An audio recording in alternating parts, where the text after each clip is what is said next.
Israel ने कहा है कि हिजबुल्लाह ने आज 5वीं बार एंटी टैंक मिसाइल से हमला किया है। गाजा पर चल रहे इजराइल की बमबारी के बीच अचानक युद्ध का एपिसेंटर लेबनान की तरफ मुड़ चुका है। अगले 24 घंटे में हालात इतने खतरनाक होने जा रहे हैं कि अमेरिका से लेकर रूस तक इस युद्ध में शामिल हो सकते हैं, क्योंकि हिजबुल्लाह ने अब ऐसे हमले करने शुरू कर दिए हैं जिसका ऑर्डर सीधा तेहरान से आ रहा है।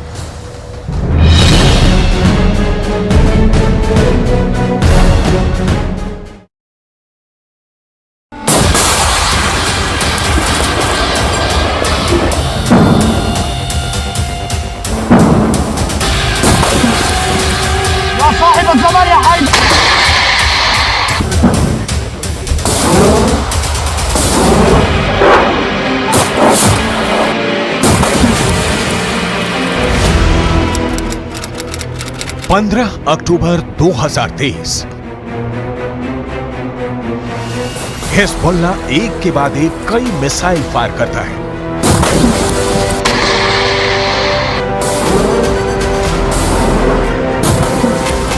पहला हमला टावर उड़ गया।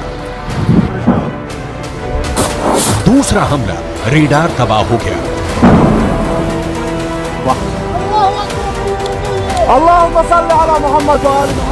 तीसरा हमला एक और अड्डा तहस नहस हो गया।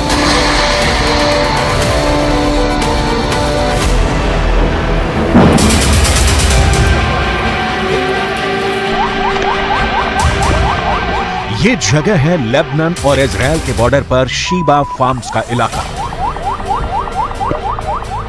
दुनिया के सबसे खतरनाक बॉर्डर्स में से एक।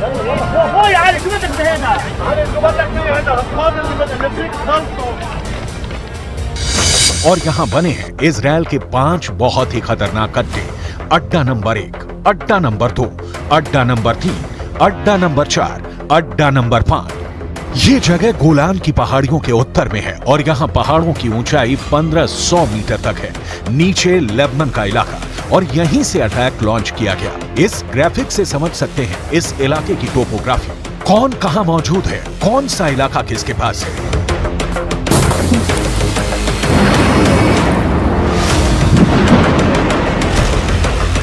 अब यहां क्या हुआ, बहुत गौर से देखिएगा। यहां लेबनान के इलाके में हिजबुल्लाह का पूरा कंट्रोल है और उसने निकाली 3 बहुत ही खतरनाक एंटी टैंक मिसाइल और मल्टी बैरल रॉकेट लॉन्चर। ये मिसाइल ईरान से सप्लाई की जाती रही है और ऐसी मिसाइलों का हिजबुल्लाह के पास बहुत बड़ा जखीरा है।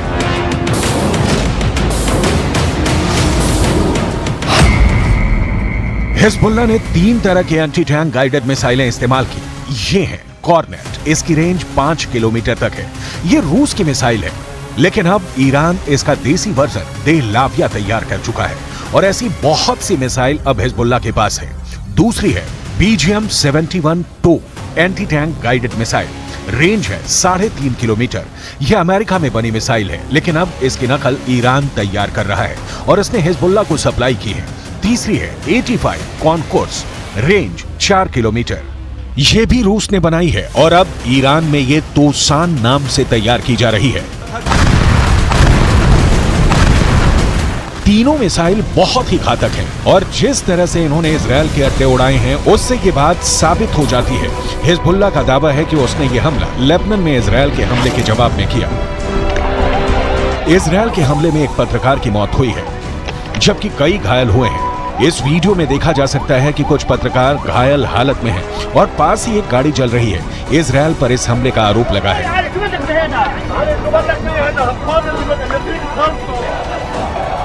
अब लेबनान में इस मर्डर को लेकर इजराइल को लेकर बहुत गुस्सा फैल चुका है। इजराइल के खिलाफ बेरूत में लगातार प्रदर्शन हो रहे हैं। इसी को देखते हुए अब हिजबुल्लाह ने क्या किया है वो बहुत गौर से देखिएगा।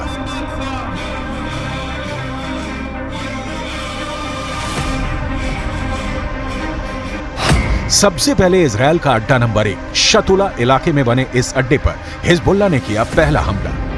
हिजबुल्लाह ने कॉर्नेट मिसाइल से अटैक किया जो सीधा जाकर इजराइल का एक टावर उड़ा देती है।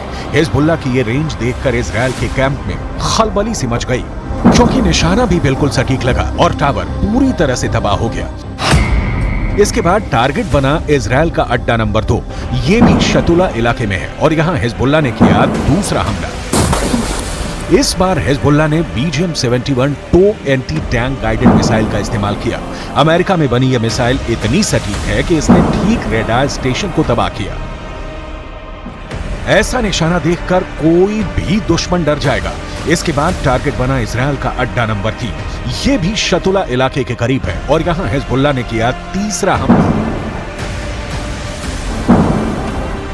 इस बार हिजबुल्लाह ने concourse anti tank guided missile fire की। रूस की यह वायर गाइडेड मिसाइल भी इजरायल के एक ठिकाने को खत्म कर देती है।